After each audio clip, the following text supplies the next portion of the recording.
Well, it's a little gray out and a little windy out and a little chilly, but not bad. But I have to tell you, I am excited about this next project because today I'm going to finish planting my bulbs for the year. This might be the earliest I've ever finished up planting my bulbs. That said, I have cut way back on the amount of bulbs that I'm planting. Well, sort of. I obviously did the extension to the bulb lawn / bulb mound, which was 3,000 bulbs. But that type of bulb where you're planting these sort of minor bulbs, these tiny bulbs, and you can throw a bunch in one hole, is a much different thing from having to individually plant bulbs. Today I am planting mostly alliums, and that's what I really want to make the focus of this video, because we forget about alliums way too much. Alliums are such good bulbs, such good flowers. First of all, alliums run a wide gamut. And when I'm talking about alliums right now, I'm talking about bulbs that we plant in fall and bloom, usually in spring to early summer. I'm not talking about the perennial type of alliums that are sort of rhizomatous, like Summer Beauty or Millennium, which is probably my favorite right now, though there's a bunch of them. Those are amazing plants. In fact, I added a lot of those plants to my garden this year. But these are also great plants. And today I'm planting two of my favorites. And I would say these top my list of my favorite alliums. There's a few others that I do like to plant that I'm just not adding to the garden this year. Those two are Nigra, which is a nice flat top, half-domed one that maybe gets to 30 inches tall, blooms a little later, and works really well in perennial gardens. And the other one is Mount Everest, which is a large white flowering ball. If you're looking for that, that's a very good one for that. This monster, though, that is, look at the size of that bulb. That is huge. This is Ambassador, and I discovered Ambassador a few years ago. Here's why I like Ambassador. First of all, this is another, large ball purple type. Not huge, not like Globe Master, but I would say, 4 or 5 inches across maybe on the flowers. Nice deep purplish on them. They all go a little bit lavender, but it's a deeper one. Blooms late. It's the latest flowering allium that I have in the garden, except for Summer Drummer, which I grew last year, which was a little bit of a flop. I didn't actually even recognize it blooming because it bloomed so late. So this is a later one. Here's what's great about that. In addition to the fact that it's a nice, tall, stately one, it has really nice foliage. You know how sometimes the foliage on alliums is really pretty wretched? For instance, Purple Sensation, which I have a ton of because it's a massive reseeder. The foliage on Purple Sensation almost always goes ugly pretty quickly, and it always looks bad when they're flowering. In fact, I have no problem cutting the foliage off while they're flowering because that foliage has already browned. But the foliage on Ambassador is actually interesting enough to stand on its own. It's nice, big, wide, strappy, shiny green foliage to the point where you might actually look at the foliage. I have had, actually Roy Dibblick came over to the garden in spring last year and said, "What allium is that?" Because the foliage looks so good on it and it hadn't flowered yet. So I'm not saying it doesn't stay like that. Once it's done, it's done. But it's better than a lot of alliums. So I consider that to be a good thing. So I have 25 of these bulbs, and I'm going to spread them throughout the two gardens here that are right up against the driveway here, which is kind of more natural plantings. I thought they would look really good in there. But this is a bulb that you cannot sort of cheat on planting. So I have brought the auger out for this because this requires a pretty big, pretty deep hole. And these are also a bit of an investment. They have come back for me well, by the way. So not all of them do. These have come back for me pretty well. So you want to make sure you're planting these the right way. The general rule of thumb for planting alliums is the same as it is for most other bulbs, which is generally twice a depth that is twice the height of the bulb. And actually on the package it says 7 inches deep, which is about that. So we will plant these all of that because, again, we want these to last for a long time. I am using my 3-inch power planter auger on my 20-volt drill. It works better on the 60-volt drill, or it works great, fine for this. The 60-volt drill is obviously more power. That is a lot to drag around. So if I can get away, which I usually can when I'm using this 3-inch with the 20-volt, that's what I use. Doesn't have to be DeWalt. Also, this is the original power planter. So there's a lot of special edition power planters, augers, that seem to be coming out now. If I were buying one today, based on what I know about the special edition ones, I would actually buy Laura Garden Answers version, which has fewer, I guess these are called flights, less of this. Because you know what? You don't need all of these. And it does add weight to this. Also, I think this is the 28 inch. And I think hers are 30 inches or maybe even a little taller. Both of which I think that's a good thing too. So if I were investing in a power planter auger, that is the one that I would buy today if I were shopping today. So when you are using an auger, you never want it on that drill setting. What you want to do is start low, this is sort of the clutch here. And then just use the lowest setting you can use on it and still get through the soil. You can take it up gradually and do that. And my last tip for you is do not wear gloves when using an auger. And my last safety tip for you that I don't hear a lot of other people telling you, but I have personal experience in this, is do not wear gloves when you are using an auger. It's a bad idea. Enough said.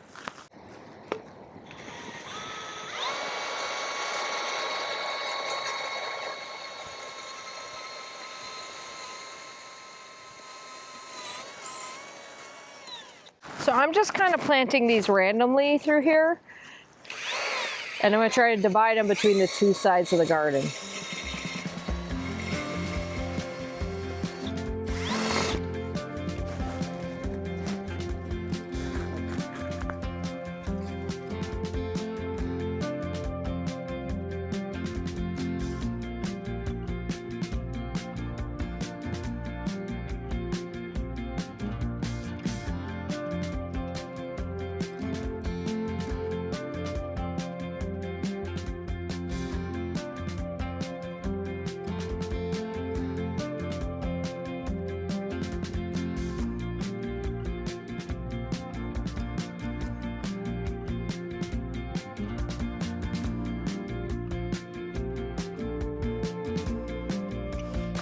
Okay, there's those done.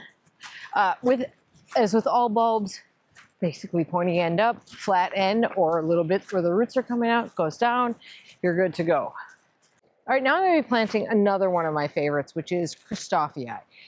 Christophi is short, maybe 18 inches max height, and it gets these firework type blooms. It's very much like Schubertii, if you know that one, although Schubertii is much bigger. Schubertii's flowers are at least a foot across.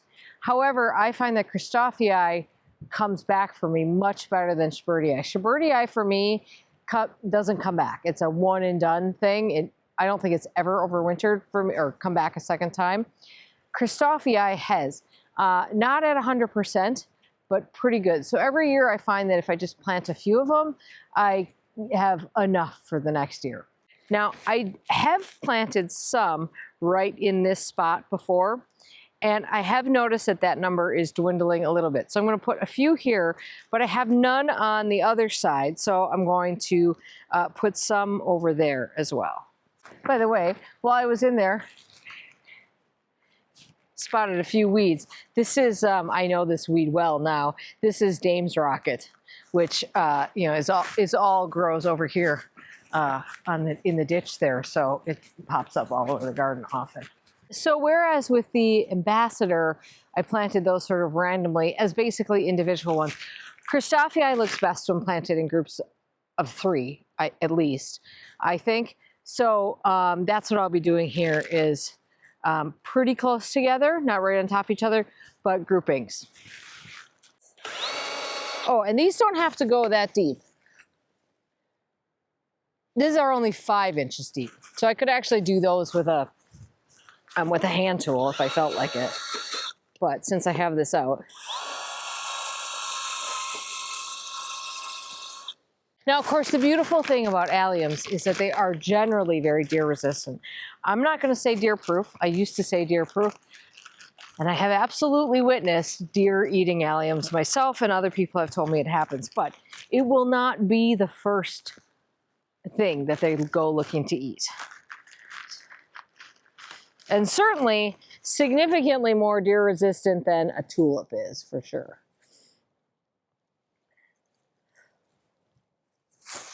And the world of alliums is so big that I feel like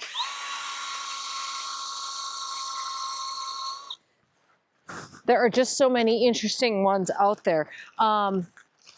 There's a couple of them that you wouldn't even know that they're alliums.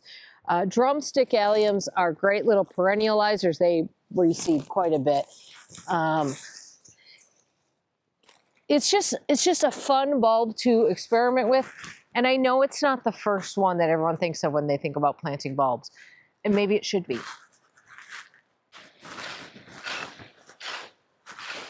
So I am just cleaning some of the leaves out of this area where I want to plant some of these bulbs, just so I can see where I'm working.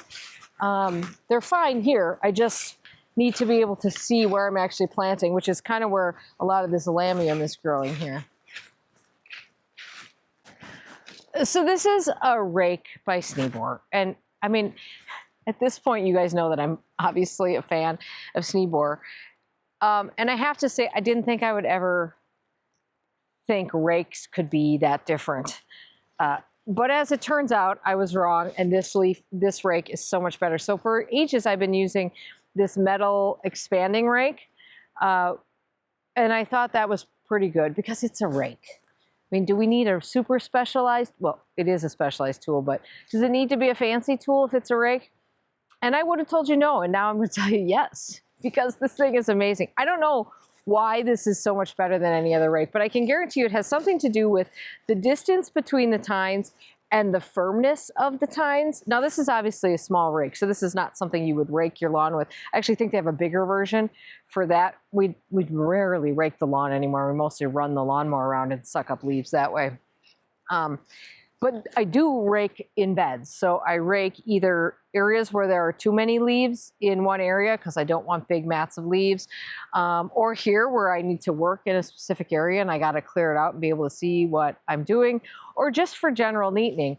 And this is what I've been reaching for. And it actually pains me a little bit to tell you that this rake, like, it really is better.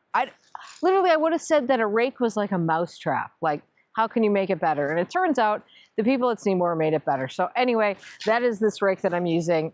I like it a lot. So one of the things that a lot of the bulb companies have been doing lately that I love is creating mixes of bulbs, like pre-mixed packages of bulbs, which is really handy when you don't want to have to figure out what bulbs look good together. And the pictures are very inspirational, as always. That's how they sell them. And that was the case with what I have here. So this is a combination of Ocean Magic Mascari and Anemone Blanda, which is Grecian Windflower, which is a white one. So this is a blue Mascari and a white Grecian Windflower. And they will bloom at the same time. And it's freaking beautiful. Blue and white is a combination that I will never get sick of, but particularly in spring. Give me the blue, white, yellow combination all day long. It just says spring to me. I will just quickly say Mascari can be aggressive in some areas. So for me, it's not. I have no problem planting Mascari. It never takes over, but it does in some areas. So just be a little aware of what other people in your area have to say about Mascari before you go planting a lot of it. I mean, it's generally not bad. I mean, we want our bulbs to naturalize. But if it's a problem for you, just be aware of that when you're planting it and plant it in places where that's okay for that to happen. The other thing is that you're really supposed to soak Anemone Blanda before you plant it. And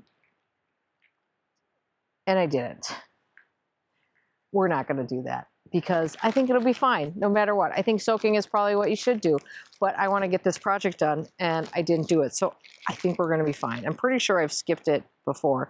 Anemones they look like little balls of dirt, and they're almost impossible to figure out which way to plant them. And if you can't tell with a bulb which way it should go, when in doubt, plant it on its side because it'll figure it out. So I've got 25 of each of these. I'm going to put these in probably like a 4 foot by 4 foot area or even smaller because I want that to fill in and be beautiful. And these will naturalize over time. And I'm going to do it right over here because this area is quite lacking in interest in spring. And last but not least, I've got some more small bulbs. So anytime I have small bulbs or bulbs that bloom early, I like to plant those in places where I know we're going to see them, because you have to be kind of walking by. They can kind of get lost out in a big landscape. So for instance, we just planted those Mascari and an anemone blanda. That I will see from the bathroom window. And by the way, like, I do more gardening, analyzing while I'm drying my hair, standing there looking out the bathroom window, than you can possibly imagine. So very good for that. But I also like to do it in places very close to the house, which is what we're going to do here. So I have some more snowdrops to plant. And again, I told you that I've kind of just recently really gotten quite into snowdrops. There's something about the charm of a flower that blooms that early that brings me just so much joy. I am planting these from bulbs, and I've mentioned in other videos that the better way to do snowdrops is to divide them after they flower and then move them around. I don't have enough snowdrops to do that yet, so I'm still planting bulbs. Hopefully in time I'll be able to do that. The other one I'm planting is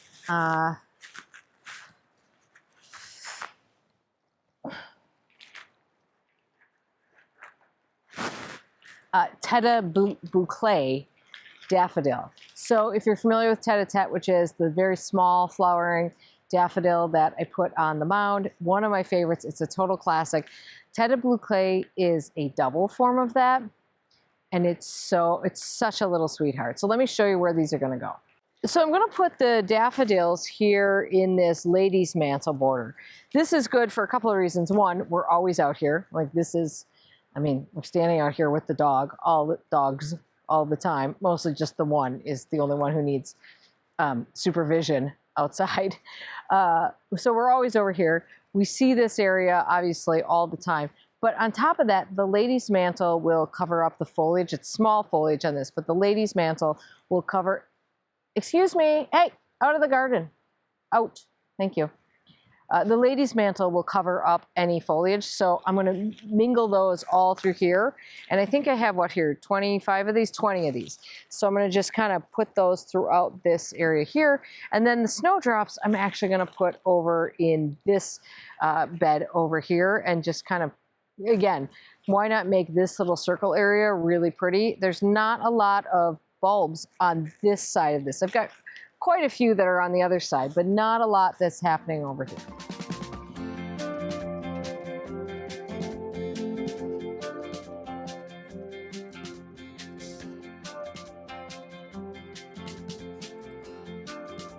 All right, I am done with bulb planting. I can't tell you how happy I am about that.